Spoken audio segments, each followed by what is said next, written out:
Hey everyone, welcome back for another deep dive. Today we're looking at how horses can actually help people with autism. It's a fascinating topic for sure. It is. It's called equestrian therapy, right? Right. And we're going to be pulling from this source here called Cheap ABA Autism and Equestrian Therapy. Perfect. So let's just jump right in. What is it about horses that makes them so helpful for people with autism? Well, the source emphasizes the calming effect of horses.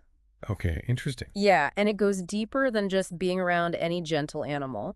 Oh, Horses, you see, they can regulate their own heart rate variability. so they can calm themselves down. Exactly. They can go from a state of, stress to calmness really quickly. And get this, Okay. when we're around horses, our own nervous systems tend to sync up with theirs. Whoa, really? Yeah, so just being near a horse can help someone with autism feel more grounded and peaceful.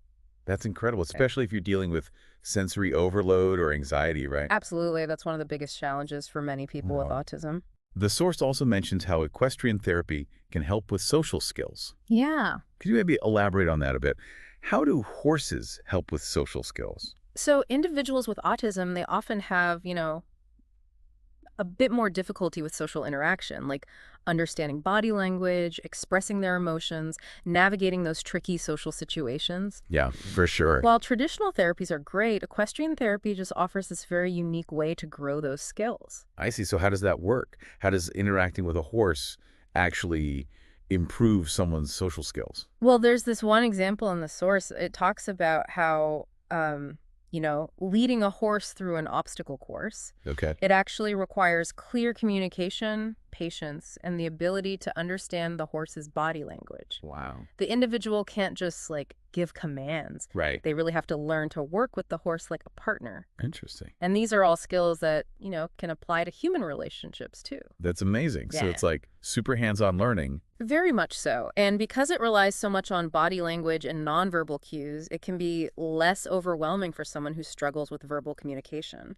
Makes sense. Yeah. Now, the source also talks about something called emotional regulation, Yes, which I understand is a really important aspect for people on the spectrum. it is. And this ties back to what we were discussing earlier about, that calming influence of horses. Right.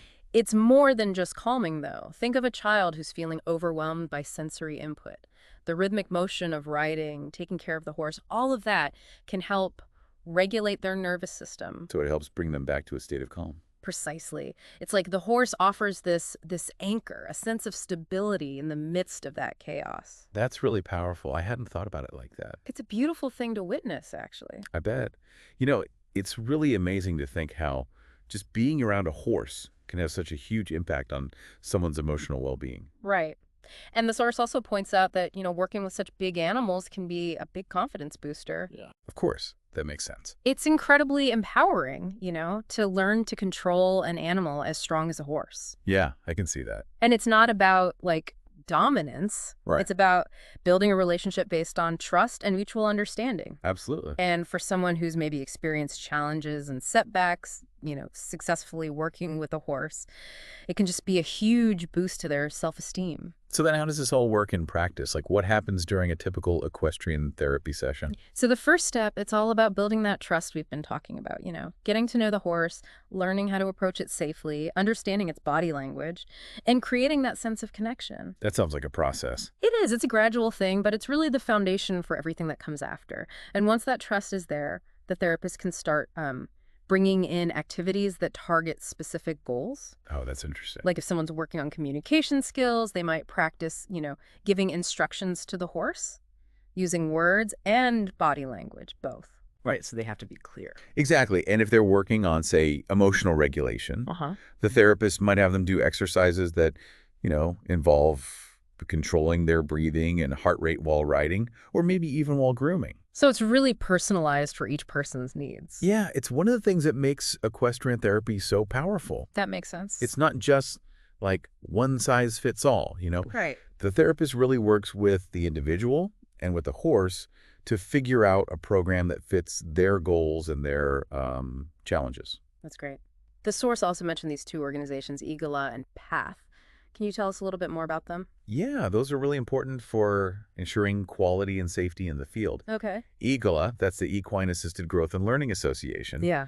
they really focus on a team approach to therapy. So you have a certified mental health professional working with a qualified equine specialist. So it's not just like a horse person leading the session. Right, there's real therapeutic knowledge involved. Gotcha. And then PATH, the Professional Association of Therapeutic Horsemanship, they really focus on setting standards for instructors, for the facilities, even for the well-being of the horses themselves. Wow, so they're really looking out for everyone involved. Yeah, they offer these training and certification programs to make sure, everyone working in the field is ethical and providing the best possible care, both for the people and the horses. And it's reassuring. It is, yeah. They really want to make sure everything's safe and effective.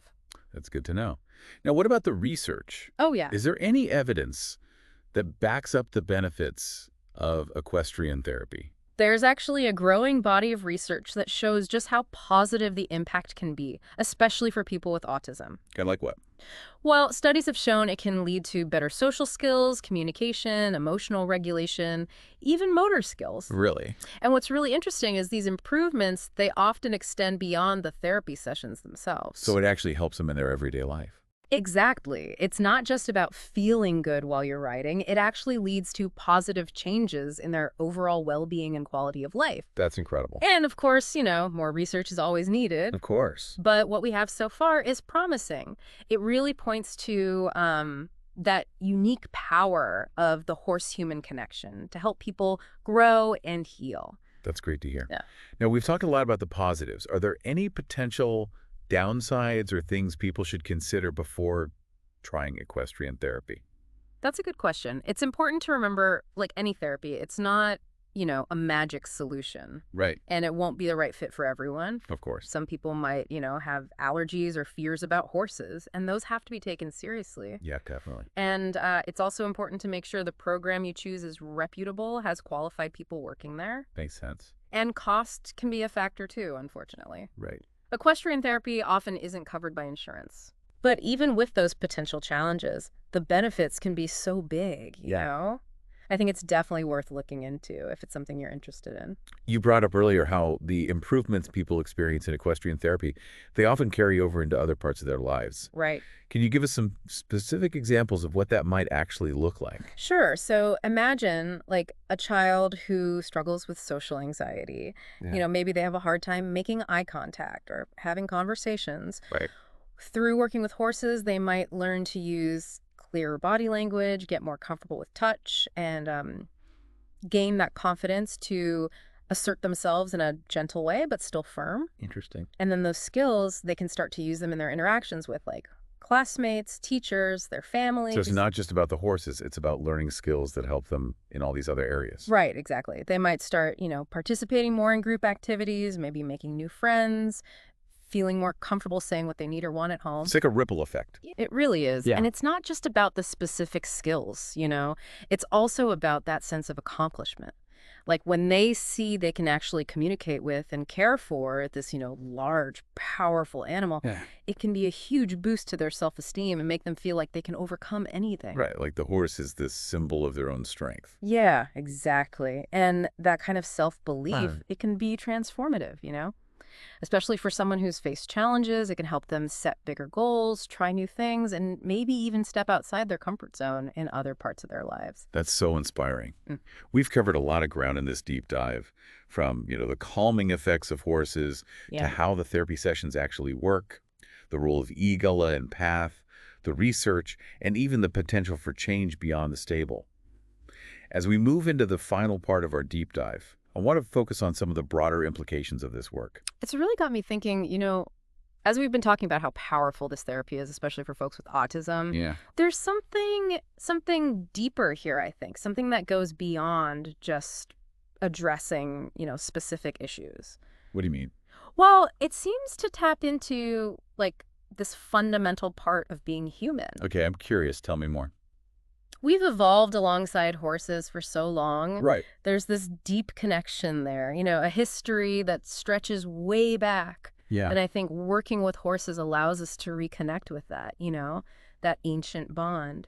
Interesting. It's like we're rediscovering a way of being, one that maybe we've kind of lost touch with in our modern world, you know? I see what you mean. It's like stepping back in time. Exactly. And Yeah. horses, they have this sensitivity, this nonverbal way of communicating. They Right. become like a mirror for our own emotions, you know? Interesting. They can sense our energy, our anxieties, things we might not even realize we're holding on to. Wow. And that can be so valuable, especially for people with autism who might, struggle with reading those social cues or even expressing their own feelings. So it's not just about the horse being calming.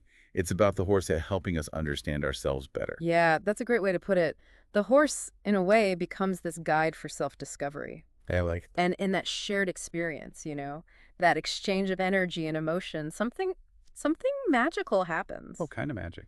There's this feeling of acceptance, of being seen, truly understood on this deeper level. Wow.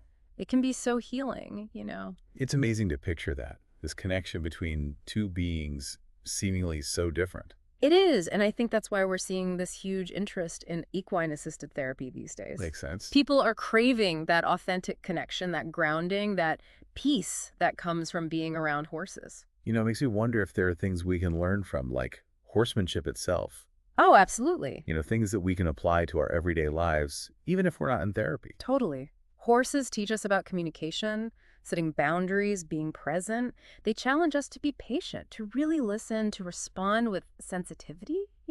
Powerful stuff. And those are qualities that can make our relationships better, right? Yeah. Whether it's family, friends, coworkers, even strangers. So true. It's like the horse's wisdom goes beyond the stable. Exactly. And while we focused on autism, I think anyone can benefit from interacting with horses, It's a chance to learn, to grow. Yeah, to connect with a part of ourselves we might have forgotten. As we wrap up this deep dive into equestrian therapy, what are some key takeaways for our listeners? Well, I hope they understand more about the human-animal bond, and how powerful it can be for healing and growth. I hope they've learned about how equestrian therapy helps individuals with autism specifically, helping them build social skills, emotional regulation, confidence, and self-worth. And more than anything, I hope they come away with a sense of wonder, recognizing that even in the most unexpected places, like a stable, we can find ways to connect and feel better. That's a beautiful thought. And to anyone listening who wants to learn more about equestrian therapy, Yeah. we'll include links to eGala and Path in the show notes. They're fantastic resources for finding programs, learning about different approaches, and connecting with qualified professionals. Absolutely. Those resources can be so helpful. This has been an amazing journey. Thank you so much for sharing your expertise with us today. It's been my pleasure. Really enjoyed it. And to our listeners, thank you for joining us on this deep dive. We hope you found this exploration into the world of equestrian therapy as fascinating as we did.